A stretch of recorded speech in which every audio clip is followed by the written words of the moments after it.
Falcon fan, it's your Kondo. Come back at you with another video. So, the Falcons still at it, making roster moves. We're going to talk about it today. Also, of course, we're going to highlight Mr. Drake London and what he can actually bring to the table in his second year here in 2023. So, guys, before you do that, if you have not already, go ahead and please subscribe to this channel. Please hit that notification bell so you know when I drop another video.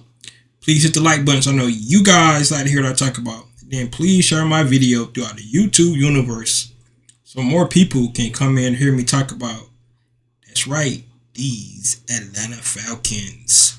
So, like I said, guys, the Atlanta Falcons still making moves. Some interesting moves they make today that we'll definitely talk about a little bit before we get into highlighting Mr. Drake London. The first move that was really interesting was waiving swing tackle for us, Germain Ifedi. I had him already penciled in as going to be the swing tackle because of, his ability to actually just fit it right in at either one of those tackle positions. Has a lot of starts in the NFL. So I really had Germain Ifedi being that swing tackle for us this year. With him being out the door, the Falcons really didn't give a reason why they waived him. Maybe he asked to be waived. Maybe it's an injury. We really don't know the reason. But that really opens up the question about who's going to be our swing tackle. Of course, the Atlanta Falcons did bring guys in. Josh Miles and Anthony Greenridge, they brought in earlier this offseason. Minor signings that we really didn't think a whole lot about. Just recently, they brought in the tackle from the XFL, Barry Wesley. I talked about that yesterday. He could be the reason why they could utilize as a swing tackle. Some other guys that you might want to consider is Tyler Vrabel, guy who was on the practice squad last year. And then last but not least, maybe they want to put Jalen Mayfield back at right tackle.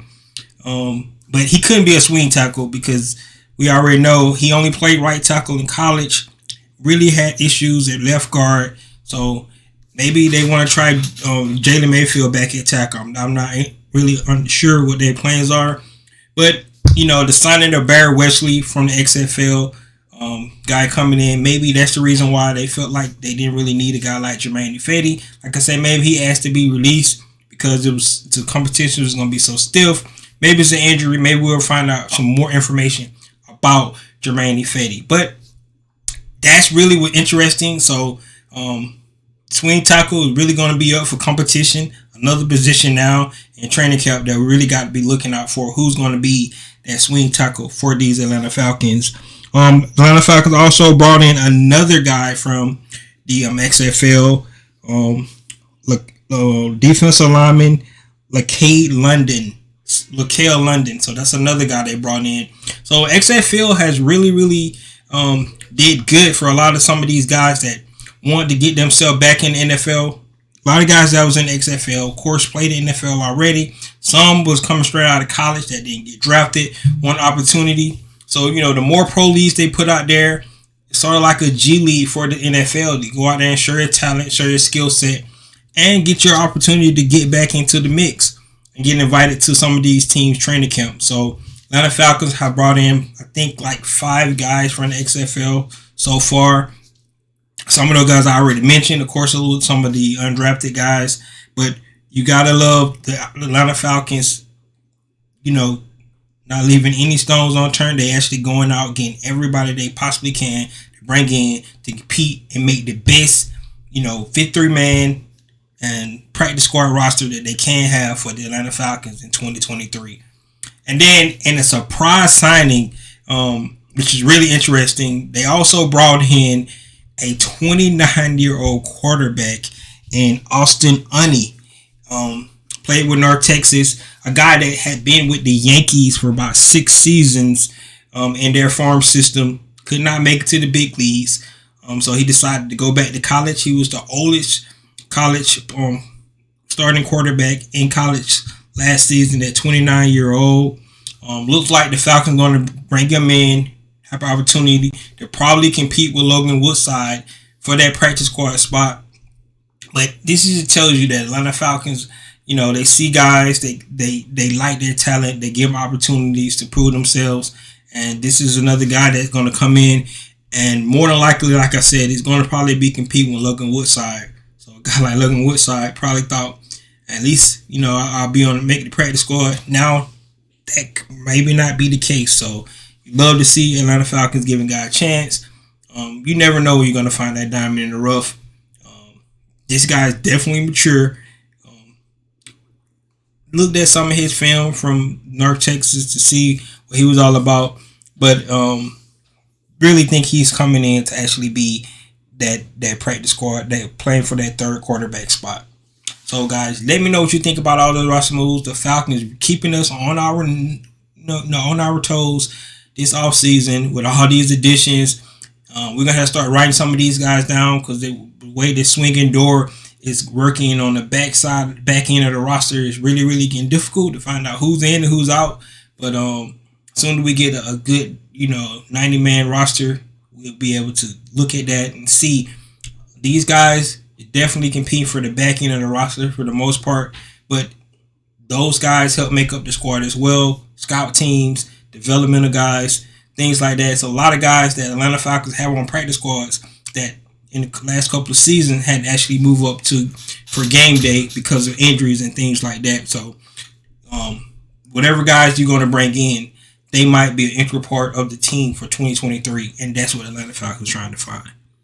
So let's go ahead and talk about what I really came to talk about today, and that is Drake London. And just like yesterday when I was talking about Tyler Algier, it's another guy that really, really, really was impressive this last season, and you can only see that he's going to be sky's the limit. I really believe that Drake London has solidified himself as the number one wide receiver for these Atlanta Falcons. If you look at his stats from last year, 72 receptions, 866 yards, 4 touchdowns, 12 yards a catch last year. And he actually broke Julio rookie receiver record for number of receptions. So that really is impressive by Drake London. The interesting thing about Drake London numbers, the 866 yards, the last 4 games of the season, he actually had 333 yards. Yes, those are the same 4 games that Desmond Ridder got into the was inserted into the offense. So you can see already when you get somebody that's able to start to pass the ball a little bit better than what Marcus Mariota was doing, his numbers start to increase. So 333 yards the last 4 games of the season. He only had 866. So if you just put that in the perspective, the how the offense changed a lot when Desmond Ridder got into the game. That chemistry is already there. You love to see it from that duo. Both of those guys came in together. Young guys. Going to talk about Desmond Ridder tomorrow, but today is about Drake London.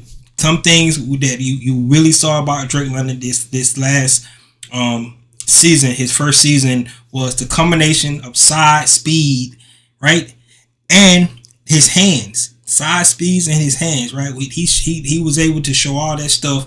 The biggest thing is his short area quickness, where he was able to get in and off routes. He showed that right first game of the season against the Saints. Came out the gates humming. That's one of the things that we really saw from Drake London. Another thing is, I really believe, like I said, he has solidified himself as that number one target for the Atlanta Falcons. But the coolest thing about it is he does not have to be, right?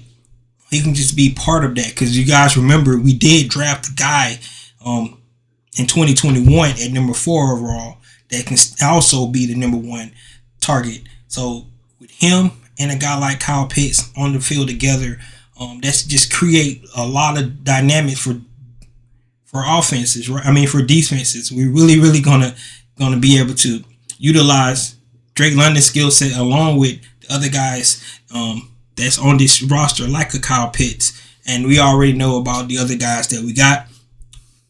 Number 8 overall pick this year, of course, Cordell Patterson. Other Jonnu Smith, right? So Drake London really have an opportunity to solidify himself to be that number one receiver, but at the same time, he's not have to put everything on his shoulders and think that he had to, make every perfect play out there, make the good plays, get down. That's one of the things that Drake London really need to work on this offseason. Make sure when he catches that ball, don't fumble. I think it was 2 big fumbles in our last 4 games of the season. One against Baltimore, definitely one against the Aints. Well, I think we might have had a chance to win that Aints game. So that's the only thing that I criticize him. I do got about Drake London is make sure that he secured the ball more. Also a game against the Chargers. Remember, Khalil Mack snatched the ball out of his hand. So if there's one criticism that I do have for Drake London, ball security coming into 2023. Other than that, this young man really started off well, tapered off. I don't know if it was because of the quarterback play or what the deal was, but kind of, like I said, those last 4 games kind of picked back up, and that's where you can see him and our quarterback one now could definitely have that chemistry. So guys, let me know what you think about Drake London. Can he be that number one receiver? Can he continue with the long line of receivers that the Falcons have had over this last decade with a guy like Roddy White, a guy like Julio Jones, the short period of time that Calvin Ridley was here as well, and now Drake London. So I love this is one of the positions that seems like the Falcons was able to get right in the draft so far over the years, unlike pass rusher. But so far, I think they're doing good with their receiver positions. So guys, let me know about Drake London. And this is your boy Ricondo coming back at you with another video. Peace.